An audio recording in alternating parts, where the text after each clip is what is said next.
Komið blessuð og sæl og gleðilegt ár. Sá sem að verður hérna hjá okkur í hvítum máfum kominn á eftirlaun, hefur afrekað ýmislegt, ferðast víða og virðist hafa það ágætt. Hann heiti Jón Aðalsteinn Baldvinsson og hann var vígslubiskup.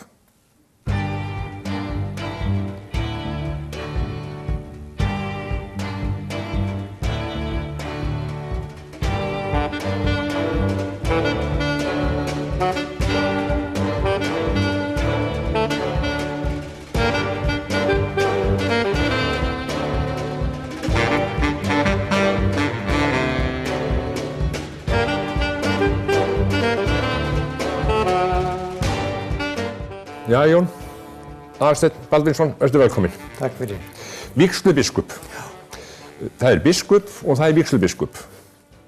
Og þú ertu sko sagður biskup eða fyrrverandi biskup. Hvernig þetta? Já, ég náttúrulega biskup. Vígslan verður ekki tekið af manni. Nei. En embættinu gegni ég ekki lengur. Nei. Það bara ein biskupsvígsla. Og svo skipti það máli til hvaða embættis biskupin viður. Ég var vígður til Hóla í Hjaltadal sem vígslubiskup. En munurinn á biskupi Íslands og svo vígslubiskupi? Já, hann hefur annað embætti. Hann yfir biskupinn á Íslandi. Já. En hann ekkert öðruvísi vígslu. Nei, en þitt form í starfi sem sagt, vígslubiskup, hvað? Ég með mitt umdæmi, var með mitt umdæmi, Hóla umdæmi, sem að náði nú alveg frá Ströndum þegar ég byrjaði og austur í allir Austfirði nánast. Já. Það nánast halvt landið. Já, það mátti segja það. Já. Síðan var það svona aðeins breytt meðan ég var þarna því að strandirnar voru teknar undan. Og þannig að ég var gegndi mitt embætti, eða mitt umdæmi var frá Hrútafjarðarbotni. Já. Og austur í Álftafjörð. Já, þeir skildu strandamenni eftir, þeir þurfa ekki á þessu. Já, ég var búinn að vísita einu sinni þar. Já, já. Komst mér að segja, sko, það náði alveg inn í Ísafjarðardjúp. Já. Hefur þú, sko, miðað við þitt embætti, hefur þið einhverja skildur, þó þú sért hættur sem biskup, að starfa? Nei, engar skildur. Nei. Þannig að þú komin á eftirlaun? Já. Sestur í hinn Helga Stein. Já, hvernig það? Það gott. Ég reyndar ekki komin í Helgan Stein samkvæmt upprunalegu merkingu þess orðs, því það þýddi að gangi í klaustur. Steinninn var klaustur, það var steinbyggingin að gangi í Helga Stein og það var sem sagt mjög algengt með eldra fólk að það leitaði skjóls í klaustri hér til forna. Og gekk í hinn Helga Stein. Já. En já, það gott að vera komin á eftirlaun. Já. Það nú ýmsir sem að til þín þekkja að vita hvað þú ert, en þeir sem ekki vita, þú ert úr Kynninni, svo sagt. Ég úr Kynninni, já. Gamla Ljósavatnshreppi. Já. Ég fæddist á Ófeigssstöðum í Kinn og síðan byggði foreldrar mínir nýbýlið, var í hlaðinu á Ófeigssstöðum, nýbýlið Rangá. Þar ólst ég upp. Já. Og eignaðist 4 systkini, 2 bræður og 2 systur. Já. Og það var bara 2 ára millibil á milli okkar bræðranna. Baldur næstur í röðinni og Baldvin Kristins á 3. Já. Svo kom Hildur 3 árum síðar og svo örverpið Friðrika 61. Það var ég fæddur 46 og þetta dreifði svona. Já, syngið öll? Já. Það var alltaf sungið mikið á mínu heimili. Já. Þegar fólk kom saman þá tók það alltaf lagið. Sungið röddum. Og hver spilaði undir? Já, mamma spilaði nú gítar og hún var náttúrulega svo sem að leiddi þetta því að hún var nokkuð þekkt svona alþýðu söngkona. Hún söng mjög mikið og söng meira segna plötu. Hverjir voru foreldrar? Sigrún Jónsdóttir frá Hömrum í Reykjadal. Já. Og Baldvin Grani Baldursson frá Ófeigssstöðum. Já. Sko maður veit að þið hafið sungið mikið og bræðurnir hafa sungið inn á plötur og verið í kórum og þar fram eftir göttunum. Ertu enn að syngja í dag? Ég syng þegar ég kem höndum undir. Ég vil alltaf verið í kórum. Já, það? Já. Og ertu það ennþá? Ég byrjaði nú hérna í Kirkjukórnum á Akureyri eftir ég hætti störfum á Hólum. Já. En svo var það nú bara svo að ég var svo mikið á ferðinni, hafði svo mikið að gera, fannst mér, þyrfti að sinna svo mörgu að ég gat bara ekki sinnt æfingu sem skildi. Já. Og það var það samkomulagi að þetta þýddi nú ekkert fyrir mig að sinna þessu. Og settur af bara? Nei, ég var nú ekki settur af. Mér var nú lofað að ég geti komið og sungið messu þegar ég vildi. Já. Já. En já. Jón, þú ert sveitastrákur bara? Ég er sveitastrákur. Já. Hvað varstu lengi í sveitinni? Já, ég var nú bara fram að fermingurinni vegna þess að þá fór ég í skóla hér inn á Akureyri. En svo kom ég nú heim á sumrin, vann í vegavinnu mörg ár, en hafði náttúrulega aðsetur heima. Já. Vann í vegavinnu þarna bara í nærleikjandi sveitum. Já. Svo hérna, en ég, og reyndar, átti ég lögheimili í Kinn, alveg þá til ég fór í Hóla. Nú? Því að eftir skólagöngu, hér í menntaskóla og í háskóla, þá gerðist ég prestur í minni heimasveit, Bárðardal og Kinn. Já. Og þegar ég síðan ræðst til London sem sendiráðsprestur, þar sem ég var í 20 ár, þá, af því að ég var diplómat leið, að þá áttu diplómatar, höfðu þeir félagsheim, hérna lögheimili, heima á Íslandi. Já. Og þá hélt ég, þá ferði ég lögheimili mitt heim í Rangá aftur. Já. Þannig við áttum fjölskyldan lögheimili á Rangá allan tíman sem við vorum í London. Í London? Því mér fannst gaman að geta látið afrakstur minna hérna minns erfiðis í London, þar að segja renna í mína heimasveit. Já, þína litlu heimasveit. Litlu heimasveit sem þá var. En kom aldrei til greina að verða bóndi? Nei, ég held ekki. Það var, nei, það kom ekki til greina. Ég ætlaði alltaf að mennta mig. Hefði gett verið svo sem bóndi og ég menntaði mig. En yngri bræður mínir höfðu meiri náttúru til búskapar, sérstaklega yngsti bróðurinn, sem var, og enn bóndi, og gerðist hérna, meðeigandi og rak félagsbúið með föður mínum, þá til hann stofnaði sitt eigið, rekur núna hestarektun í Torfunessi, sem bara næsti bær. Já, mikil rektun þar. Já. Varst þú eða erst þú hestamaður? Já, ég var á hestum, ég hef gaman af hestum, en ég bara ákvað það, ég var á hestbaki fram yfir fermingu, meðan ég var heima, reyndar, kannski fram yfir tvítugt, mjög mikið, en svo hagaði bara lífið, mitt lífsmunstur þannig mér sér að ég átti þess ekki kosti. En já, þú segir, sko, þú ferð væntanlega þá í svona barnaskóla heima í sveitinni einhvers staðar, er það ekki? Jú, það var farskóli reyndar upp á Galvamótan, farið á milli bæja. Nei, þú segir ekki? Jú. Já. En hvað ertu gamall þegar þú kemur til Akureyrar? Það er bara fermingarárið mitt. En af hverju ferð ekki í Laugar? Já, það var nú sem part vegna þess að ég átti nú ömmubróður sem var hérna húsvörður í Menntaskólanum Akureyri. Já. Þá var miðskóladeild við Menntaskólanum Akureyri. Og það er svona langt síðan. Það þótti, já. Maður sem kominn áttræðis aldur,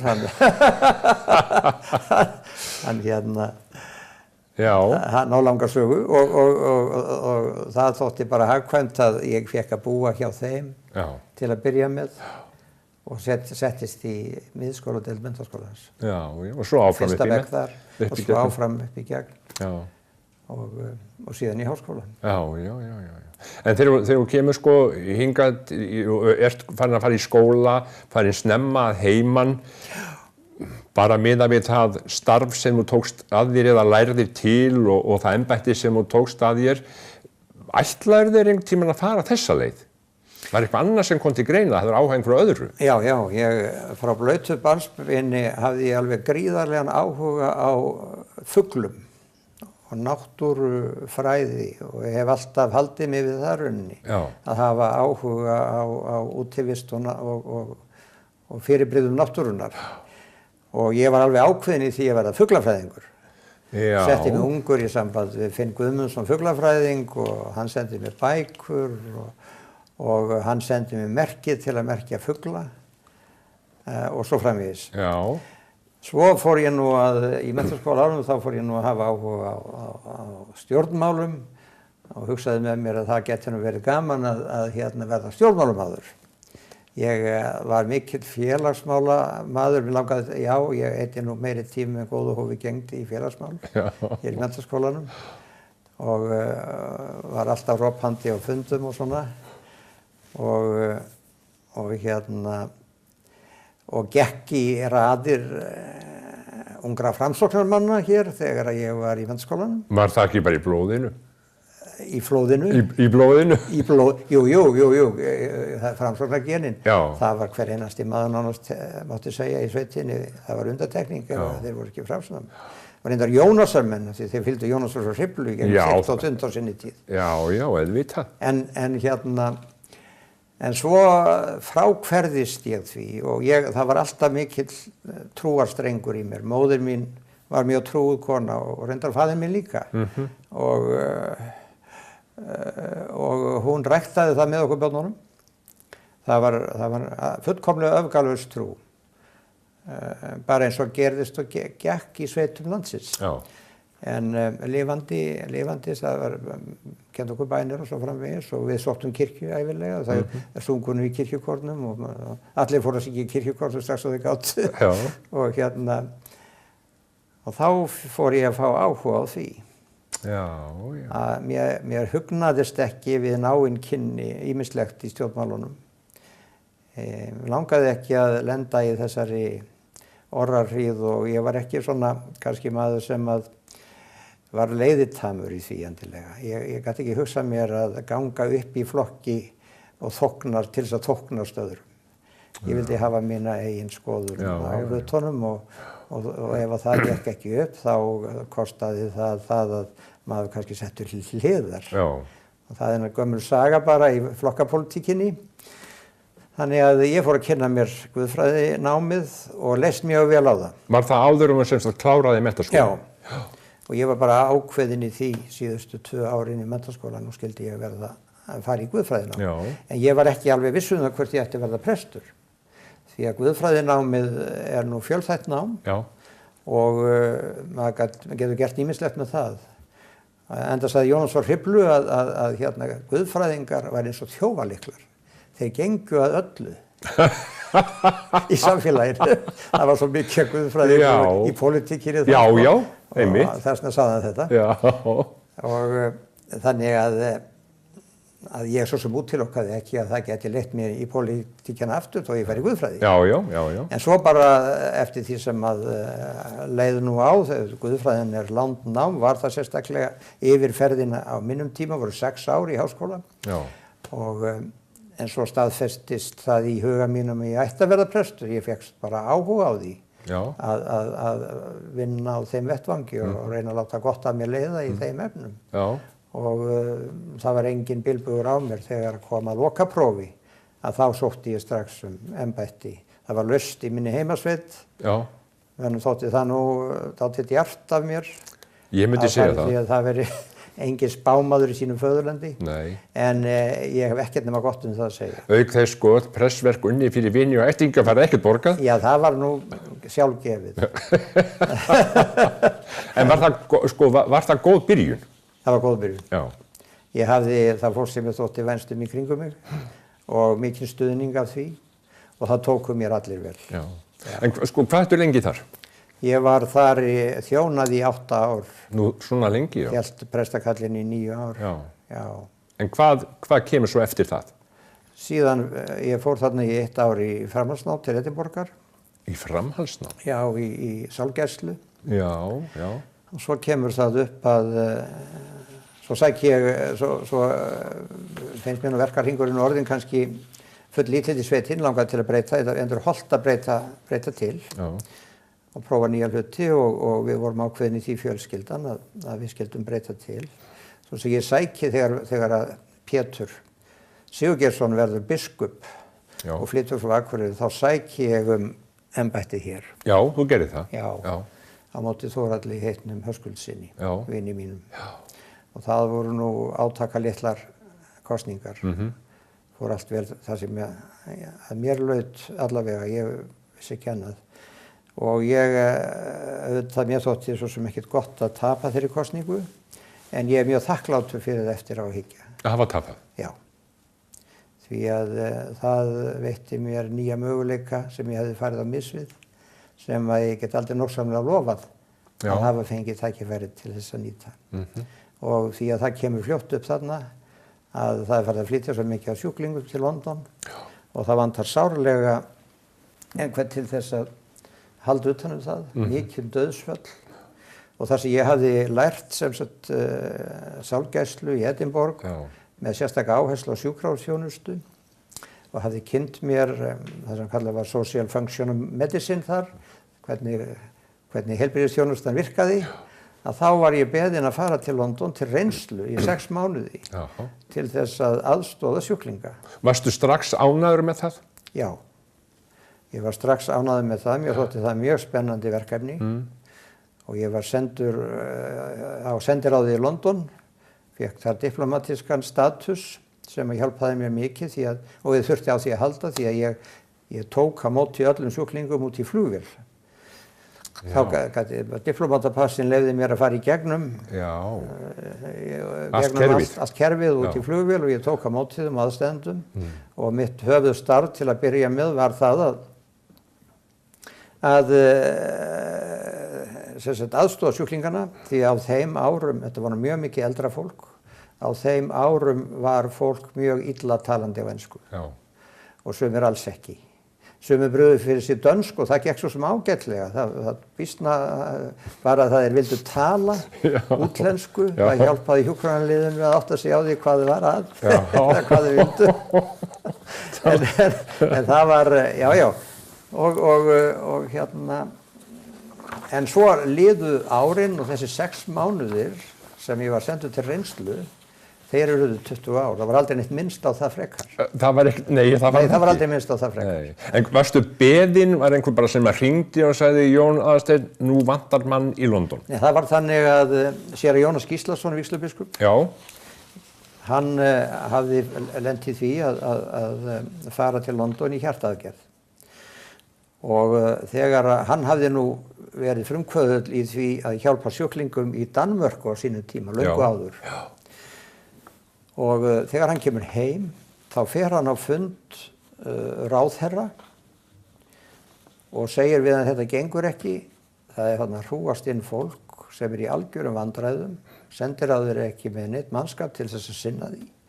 Það var hann reyndar gömul kona sem vann frábært sjálfbæðastarf, Anna Krónin, en hún komst ekkert yfir það og hafði ekki möguleika á að sinna þeim sem skildi. Og hérna, það er bara að gera eitthvað í þessu. Og það væri best að fá prest, það væri mikið á dauðsföllum, mikil sálgæsla sem þyrfti að vera þarna. Og hann vissi að manni sem væri búinn að læra til þess að gera þessa hluti, sem var ég, og þá var ég bara sveitaprestur. Og þá var haft samband við mig hvort ég vildi reyna þetta. Þannig var það. 20 ár. 20 ár. Og þú segir við, fjölskylda þín? Já, Margrét Sigtryggsdóttir, konan mín. Akureyringur, dóttir Sigtryggs Rakara. Hvað eigið þið að mörg börn? Við eigum 2 dætur við Margrét, eða 8, við mistum eldri dóttur okkar, grabba minni. Og svo eignaðist ég son á menntaskólaárum. Sem er reyndar eins og sonur okkar. Og hann er búinn að, ég er búinn að eignast mörg barnabörn og þessi sonur minn er búinn að gera með að langafa 2 sinnum. Hvað er það? Já. Tók þá Margrét kona þín, tók hún ekki svona eðlilega eða óeðlilega, þar að segja, þú í starfinu, en tók hún þá ekki þátt í þessu líka með þér? Hún minn meðhjálpari í öllu og hefur alltaf verið. Og er náttúrulega afskaplega ósanngjarnt og hefur alltaf verið að starf prestkonunnar hefur aldrei verið metið. Nei. Ekki til launa. Nei. Jú, það er metið af fólkinu auðvitað. Fólkinu finnst afskaplega mikilvægt að prestkonan sinni þessu störfum eða gerði það allavega því hún átti alltaf að standa við hlið mannsins. Og hún átti að vera veitul og taka á móti fólki. og hún sannarlega gerði það. Það var mikil risna hjá okkur í London.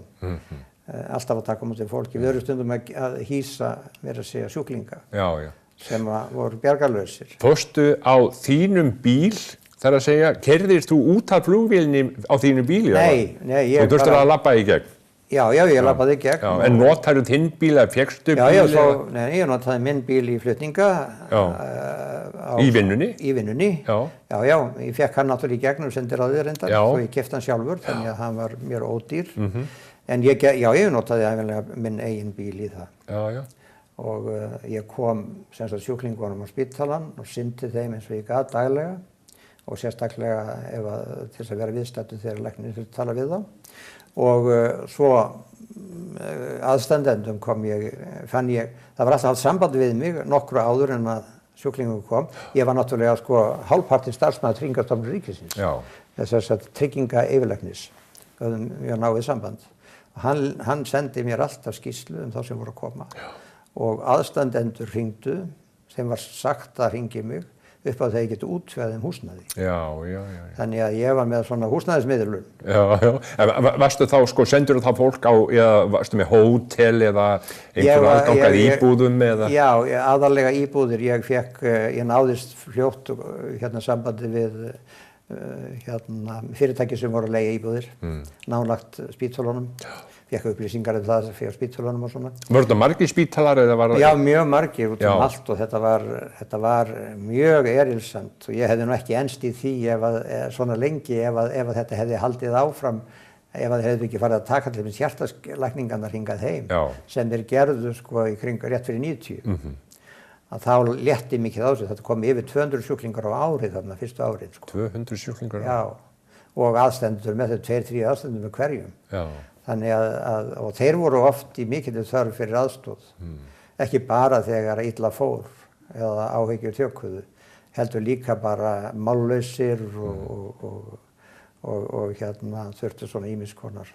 En hvernig var þá lífið svona ykkar fjölskyldulíf og þess háttar? Ég meina, höfðu þið frítíma, gátu þið gert eitthvað annað? Ég tók mér... Varstu með allan hugan við þetta? Já, ég varð að vera það. Ég var náttúrulega alltaf á bakvakt. Það var mjög þrúandi. Maður gæti ekki fengið sér einlega rauðvín með steikinni vegna þess að maður gæti verið kallaður út á nætur. Það var yfirlega maður var kallaður út á nætur. Og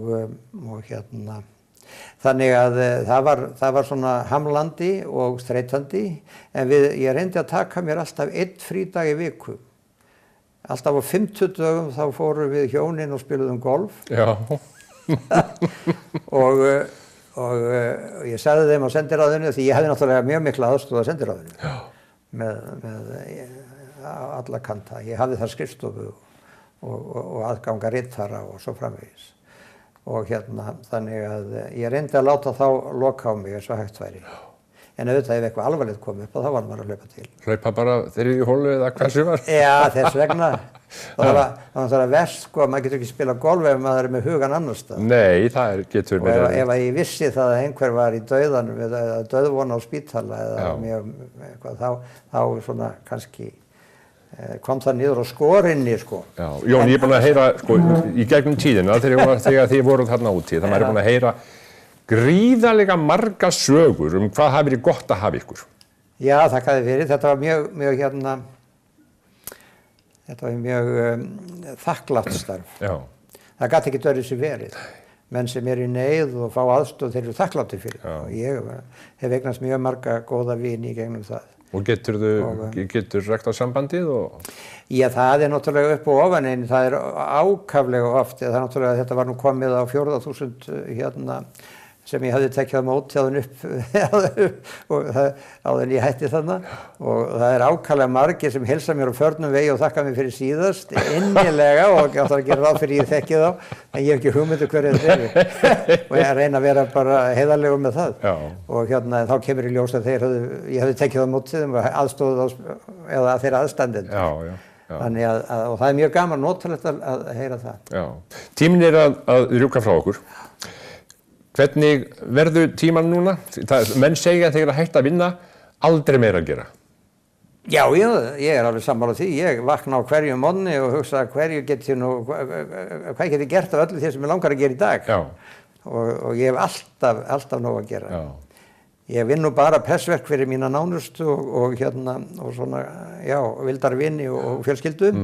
Ég er ekki á markaðnum, þannig að það fer ekki mikið tími í það. Nei. En þó furðu oft samt því að vinirnir eru margir og fjölskyldan stór.